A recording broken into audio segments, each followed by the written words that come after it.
whoever throws water forward will walk on wet ground. That is, if you do good, you'll reap the rewards of it. And then fella, whom parents' house where I grew up, he said he has this song, Omiolota, water, you no get any. And the song says if you want to bathe, you need water. If you want to cook, you need water. If your head is hot, water is the thing that cools it down. When children are growing up, they need water. If water kills your child, you need water. If there's nothing about black people, this is black men, because fella is a little misogynist. But his mother is a feminist. You know, his mother was a feminist of record and of note. So for him, people flow. And it shows us that the Yorubas and many African communities who have similar sayings get it. Although they did not know Western science when this saying came about, they knew then when this saying originated and know now that we human beings are water. Western science confirms it by telling us that we are mostly water in our constitution, in our makeup. We show that we are water when we move from one place to another, when we develop relationships, when we help one another. We do it when we just are. Then evoking the second proverb I gave, that whoever throws water forward will walk on wet ground. If you do good, you'll reap the rewards of it. This also evokes the values that Yorubas hold dear, the ideals that we must, as human beings, do good. This is the notion that whatever goes around essentially comes around. Then when fella said, water I not get anymore, he meant to tell us that water is such a necessity that no one can possibly hate it. One could also interpret the fella lyrics as meaning that water is an inevitable part of life. We cannot do without it. Until humanity decides to consciously change things, women worldwide are primarily responsible for ensuring that family well-being is served. In Africa, a lot of the work that it takes to nurture families devolves on women.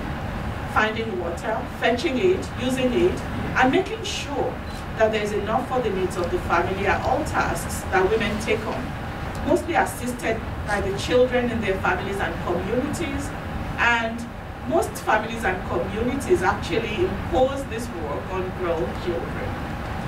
UN estimates tell us that by 2000, there were 16 million international migrants out of the continent of Africa, 796 million people.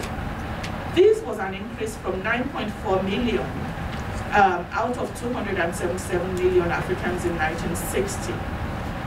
These are population movements within the continent alone. So 16 million of us Africans are mobile. And these are incomplete statistics because the people who gathered it from the United Nations Population Division also tell us that they don't have the figures from 19 countries. And it's also a woeful undercount because I think this is one of the things that really bothers me. African governments have not been very good. In comparison to the other major areas of the developing world, Africa has had more than double the number of international migrants. Okay. So the share of Africa in terms of the worldwide number of international migrants, however, has been decreasing steadily since 1980.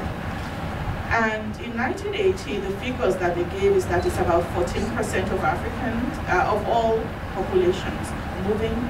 And now we have 11% in 1990 and about 9% in 2000. That's up as the a percentage of the total migrations in the world. Good.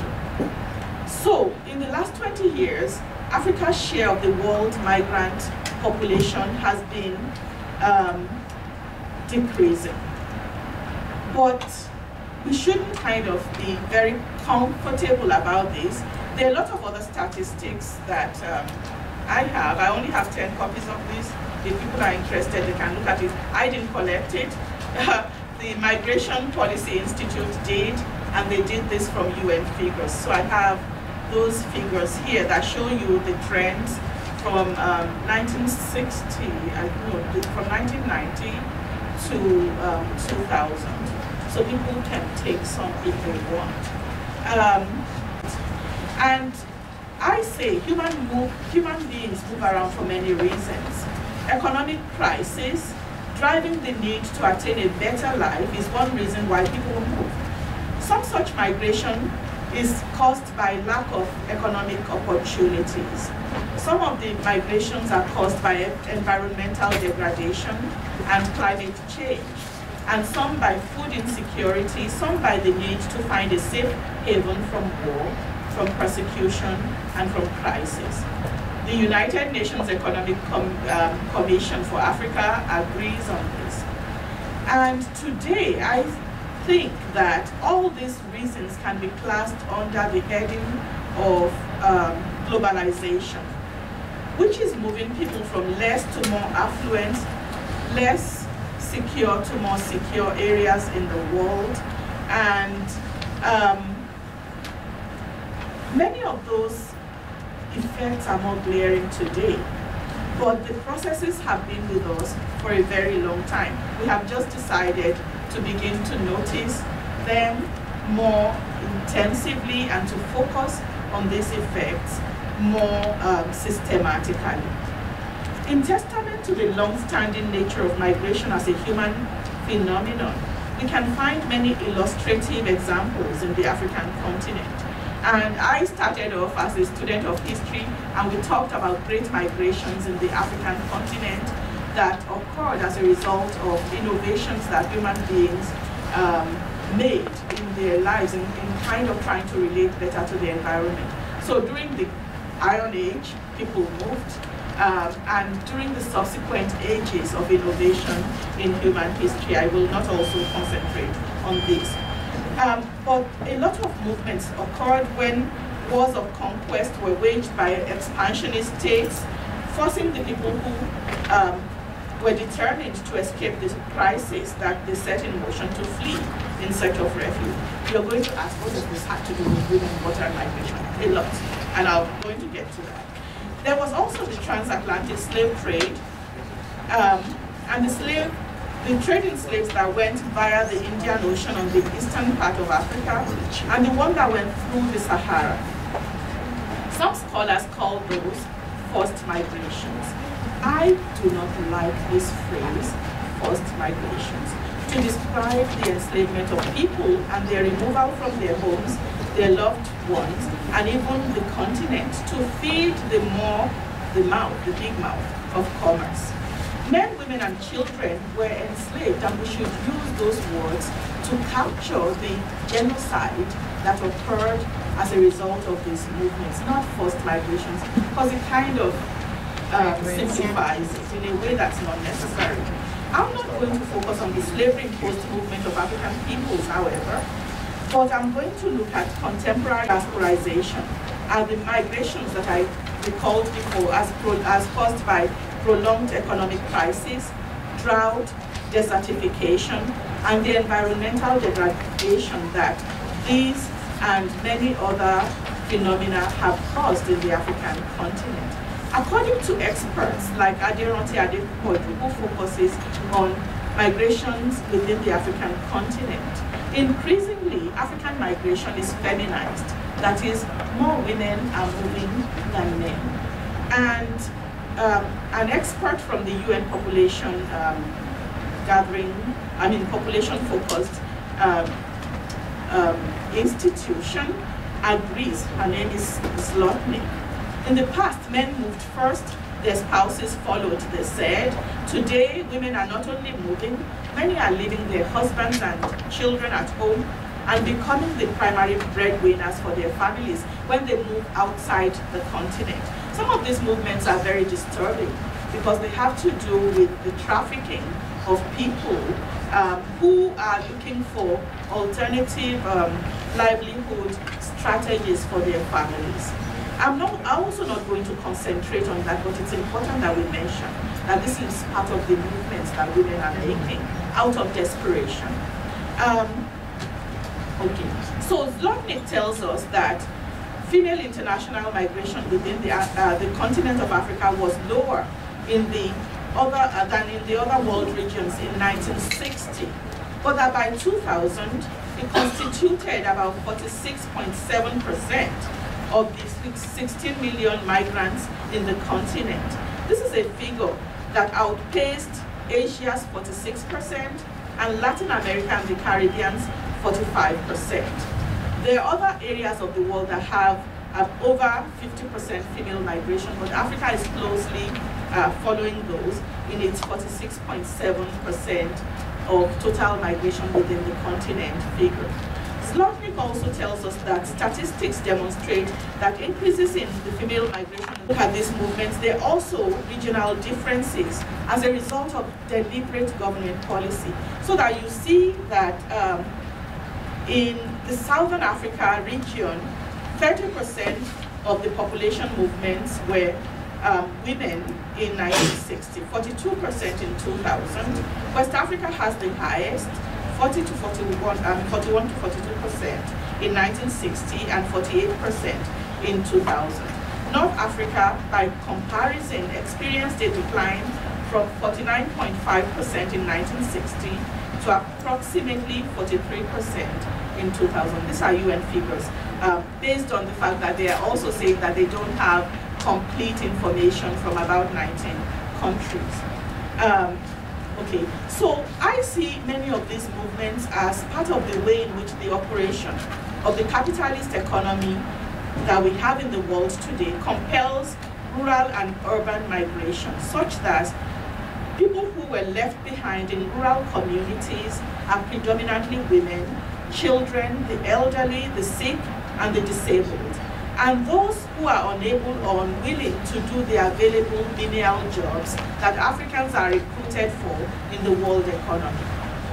While such migrations can be found throughout the African continent, Southern Africa stands as a significant example of this phenomenon, both historically and contemporarily. The mining and industrial sectors in Southern Africa, mainly located in South Africa itself, use many of the rural areas of South Africa and Southern Africa as labor reserves for the mines and industries in South Africa. Other demands for labor come from the agricultural sector and even the household economy. So due to deliberate state policy under apartheid, Black African populations in South Africa have historically been pushed to the most marginal lands. The result is intractable unemployment, that is, unemployment that doesn't seem to have any solution, as well as the extreme impoverishment of the heavily populated rural areas that become virtually denuded of men for given periods of the year due to secular migration. As a result, and what we are saying on South Africa, you can also observe in other African regions, because West Africa, as I said, is an area where you have a lot of these population movements as well. And apart from the movement of mature women, you also have movement of children who are absorbed into household economies to be housemaids and houseboys, and sometimes to be agricultural laborers. Now, I've been talking so much about migration. How about water? When you have impoverishment that is a result of leaving people in rural populations where there are few jobs and where the resources might be overstretched as a result of intensive settlements, you also have a lot of instability that occurs. The case that I am focusing on in Southern Africa shows that the economy of these rural areas become transformed sometimes from an agrarian one that is based on subsistence, because the land that is available is not enough for subsistence. And so there's a transformation to capitalist production, but that kind of capitalist production is the most extreme, and people are not able to meet their subsistence needs, and they don't have enough economic resources to purchase the things that they need. And then water, potable water that is clean and healthy water, is less available, and women must do water purification. One of the things they noticed in one of the areas that some scholars focused upon in South Africa is that you have increased amount of food insecurity. So there's insufficient food for families. There's a lack of potable water, and there's increased burdens on women and young children who have to expend more energy to locate and fetch water and also purify water for their communities. In this Southern African community of about 750, no, it's a district, about 750,000 people, women have to transport 25-gallon drums of water in wheelbarrows. Or those who cannot afford to do this have to carry the water on their heads in big containers and walk very long distances and this water is not potable. So when they get into their homes, they have to boil, they have to filter, and anything that they can do to make this water usable for their families in a way that doesn't hurt them. Exclusively women, and then I say girls, who are being groomed to take their positions as providers of free, unremunerated labor on behalf of their families, have to do most of this work. High levels of infant mortality due to diarrhea, due to kwashiorkor, and HIV/AIDS that doesn't have anything to do with water, is some of the stuff that happens to these families. There are also other causes, but the fact that a lot of the deaths are caused by diarrhea means that waterborne ailments, waterborne diseases, are very serious public health issues in this community of 750,000 people. And what they're saying here in Southern Africa applies to West Africa, applies to my country, Nigeria. We tend to also see this as a rural problem. I grew up in Lagos. Lagos is one of the most overcrowded mega cities in the world, and it has a tremendous water problem.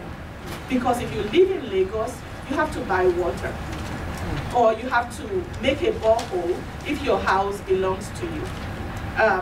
And when you make a borehole, then you have to become a water purification agency so that the water is usable. For many families in Lagos, if they're affluent, if they're middle class and upper, they will buy water from these water merchants that transport water to their homes in tankers. And then they would have their own individual water tanks to which this water is put, and then they have to do the purification. This consumes a whole lot of resources, it consumes a whole lot of energy and time of women. And my sisters, I have 3 sisters still living in Lagos, they would put these big jerry cans in their trunks, and they would fetch water, maybe from their workplaces, and transport this water home. They have to carry the water and put it in places where they can secure it so that people don't steal it, and all kinds of contortions that women have to go through, even as they're professionals, in their jobs. It consumes a great deal of time. So the idea that these are issues just for rural women is not true. In Nigeria, many urban women have to deal with water problems. And this problem impacts on both rural and urban women, because if we have growing desertification, if the Sahel is extending, if the Sahara is extending, then it means that we're going to deal with more and more water insecurity issues in the continent. It's affecting people who are highly mobile, like people who are nomadic, because when the nomadic populations don't have enough water for their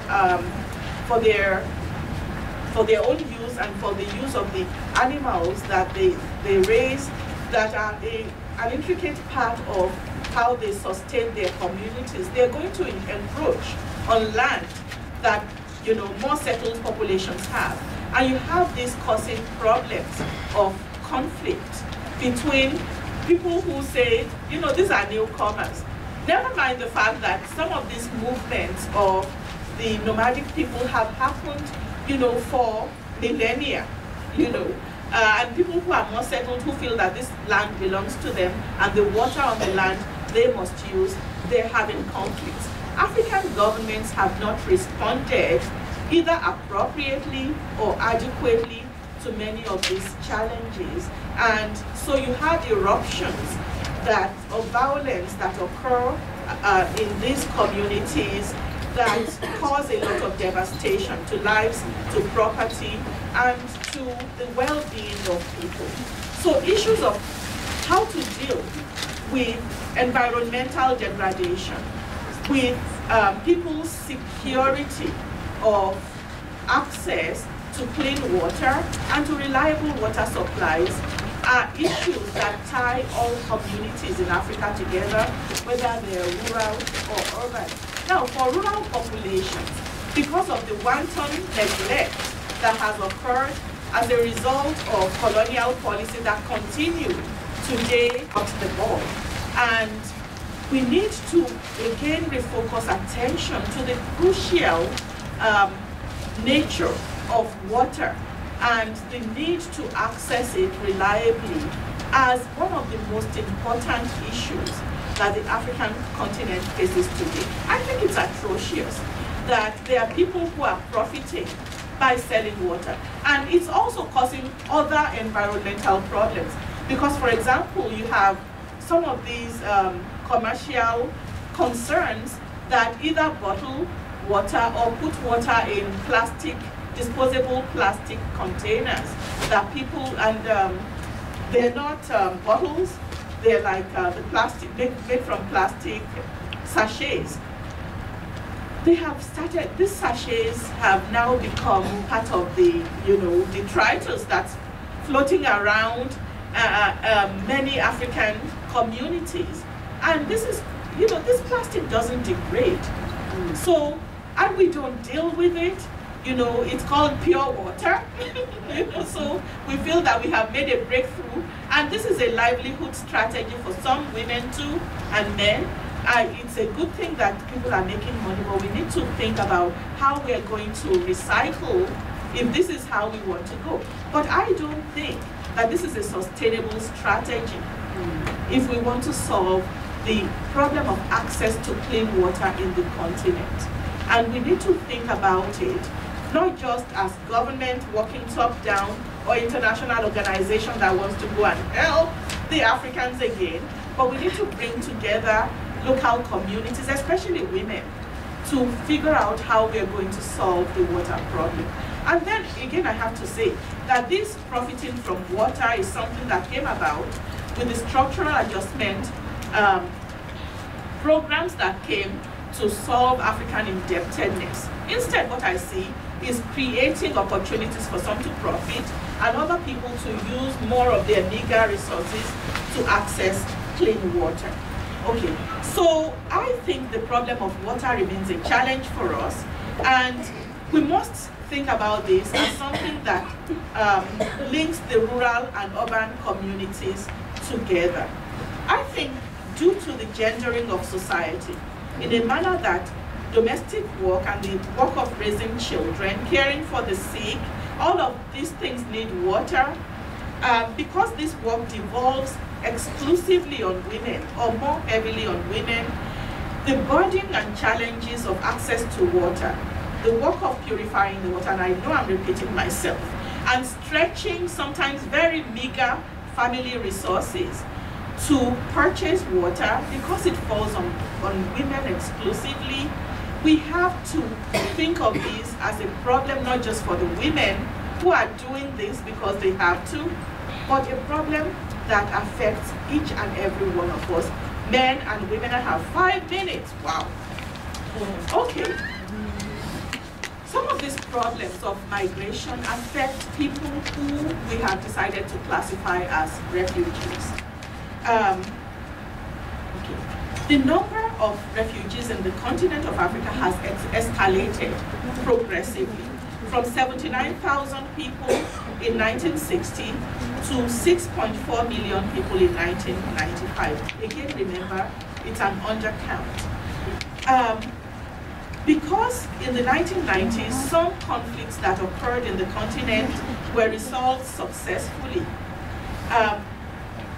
Refugee numbers were lowered momentarily. But then we had other wars that emerged at the same time, and so we have more increases. Now, the numbers of the people classified as refugees have actually diminished, considering the size, the increase in the population in Africa. But some of the diminution, some of the lower numbers is also because African governments are refusing to classify people as refugees. They say they don't have any money. And some of this is genuine, but a lot of money is also wasted on other things. So I'll just say that. So African countries are now reporting that they only have 3.6 million refugees in 2000. This is a 44% reduction from 1995. This is fakery, okay?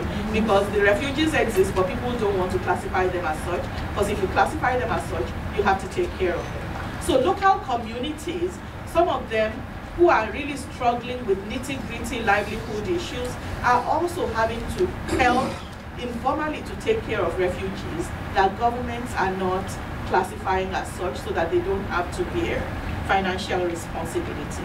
So I'm saying that we shouldn't celebrate such reductions, and that Africa still has high percentages, they're just hidden. Okay, I'm going to move.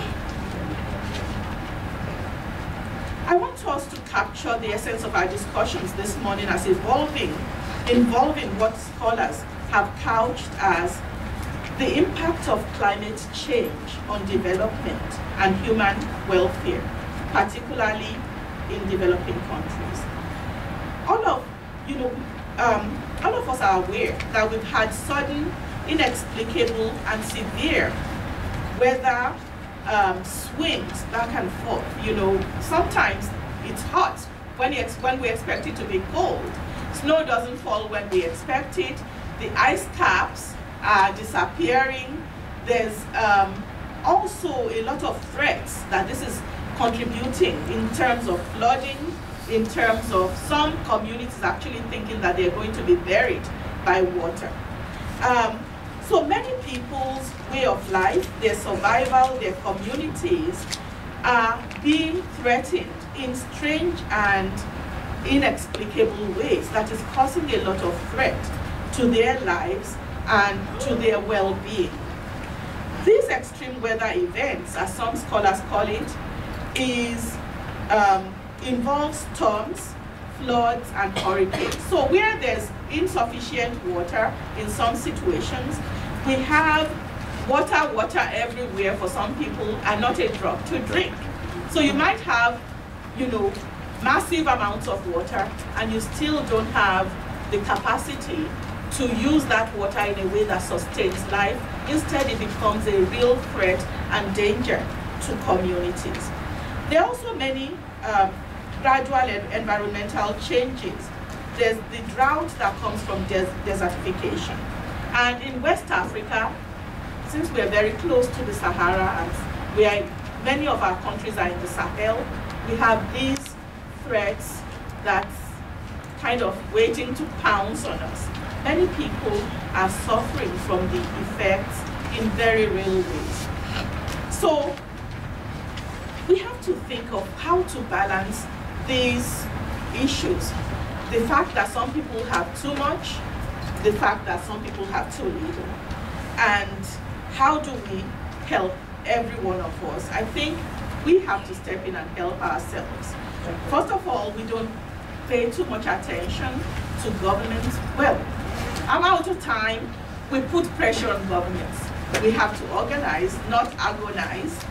We have to put pressure on government. So I want to take the end of my presentation as the beginning. I want to echo not myself, but the United Nations Economic Commission for Africa in asking that we consider these questions that are embedded in the climate migration nexus, that is the connection between climate and migration. That climate and migration, the relationship that it has significant implications for human vulnerabilities. Migration is an adaptive mechanism. People take these measures sometimes as emergency measures because they want to very unhealthy ways. And these pressures are of considerable threat to their lives, to their livelihood, and to their well-being. Also, these pressures affect socio and economic structures, including gender relationships. Also, we have to think of what kind of community resources do we have that enable us to cope with change, with these changes. What kind of pre-existing migration patterns do we have, and how do they impact on gender relations? How does climate change impact on populations? We've learned a lot, and we can also learn more by drawing on the knowledge of ordinary people and the solutions that they've made. So in kind of drawing on this knowledge basis, we can make policy recommendations, and I could tell you a lot about that, but I won't. There's need for multilateral cooperation. International organizations need to start foregrounding the needs of ordinary people and not feathering their own nest by paying all these people that really don't produce much in terms of real changes that people feel that make them experience well-being in their lives. I also think that a lot of policies need to be thrown out because they're not working. I think that people must be considered experts in terms of the nitty-gritty of what they feel, the ways in which they have solved problems, and we have to work with them to make sustainable solutions. I think my colleagues will be talking about some of those solutions. But it's jet lag that caused it. Because I just came from Nigeria 2 days ago. Well, Professor Okome has stolen half of my paper, so so I'm actually going to focus in on Ghana as a case study, looking at water and women issues in Africa. So what I'm going to do is talk about women, gender, how quickly some of the factors that influence women's lives, food security issues, livelihood issues, and how these are also linked to issues of water, disaster, and climatic change that shape their migration patterns and decisions. And I will end then with talking a little bit specifically about what we're doing at WaterAid in Ghana to address some of these issues, how we are engaging government to some degree, some of the programs that we're trying to put in place, as well as how we're trying to work with other organizations to achieve Millennium Development Goals 1, 3, and for us 7, which is in looking at environment issues where the WASH agenda, water sanitation and hygiene agenda is embedded. So to start out with, we know that in West Africa, as Professor Okome said, people moved a lot. Nomadic peoples and traders moved throughout West Africa through some very significant trade routes. Starting from the 4th century, we had the Kingdom of Ghana, also known as Ouagadougou, which arose in the Niger River Valley. The capital of that empire was also called Ghana, not the geopolitical space that we're talking about, that's today's Ghana. But ancient Ghana controlled a lot of the spaces and trading areas between northern and southern Africa until the emergence of the Kingdom of Mali. So early patterns of migration in Africa reflected movement of people across the continent seeking not only to trade and pursue livelihoods, but also, as was mentioned, to escape war, occupation, slavery from Arabs in the 7th century, and then later Europeans in the 19th century. So due to its central location, these migration routes have been changed by the colonial experience and the boundaries that now exist that regulate people's movement. And structures like ECOWAS, which have been set up and that are supposed to be promoting trade and movement of people in West Africa, have done something to facilitate it, but not much. At any rate, we know that now in West Africa, the migration patterns are characterized by the increasing rural to urban migration trend as modern cities in the new territorial state of Ghana exist, where we have cities such as Accra, Kumasi, Tamale, and other areas have emerged to be major magnet areas for not only traders, but also young migrants, young males and females who are moving from the rural areas seeking work, livelihoods, and educational opportunities, among other things. So, you can't hear me? That's Can better. you hear me? That's better. Oh, okay. Do I need to hold my phone? Okay. All right. When we look at the patterns of migration and demographic change, we see that in Ghana in particular, there's been dramatic changes in fertility rates, population growth rates have declined, and death rates. All of this has led to some of the classification of Ghana as being, last year, it was classified as a middle income country. Okay. But despite that, Ghana still, and many people there still remain relatively poor in comparisons to other parts of the world. Ghana, as we know, is touted as a nation that has over the past been a good IMF pupil and has done well in terms of achieving many social indicators of development. It also draws attention as it remains one of the few countries in Africa and West Africa that has avoided large-scale conflicts since independence in 1957. But despite these accolades, the IMF and World Bank structural adjustment processes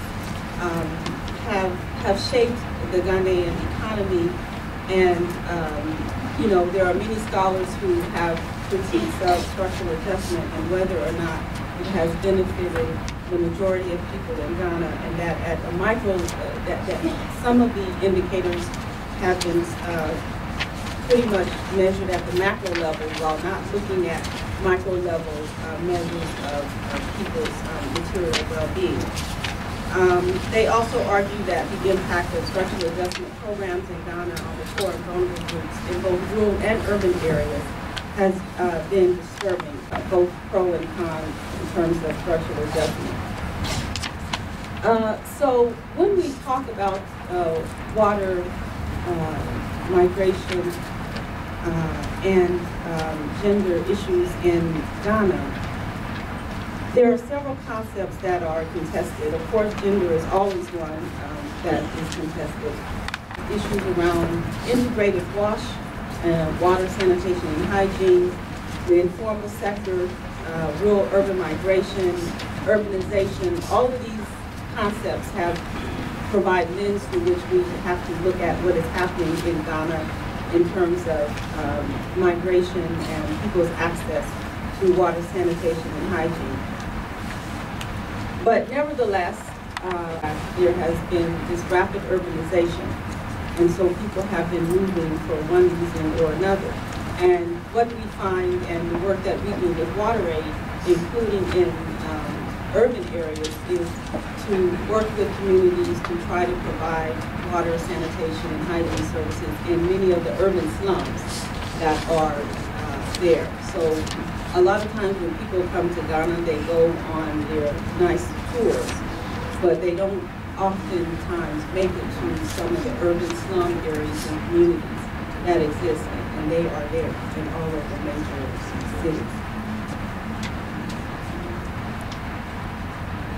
So the implications for addressing rural women's migration, poverty status, and wash needs are also essential to highlight, because we need to find ways, whether the women are in rural or urban areas, to ensure that government provides the access to safe, clean water, sanitation, and hygiene.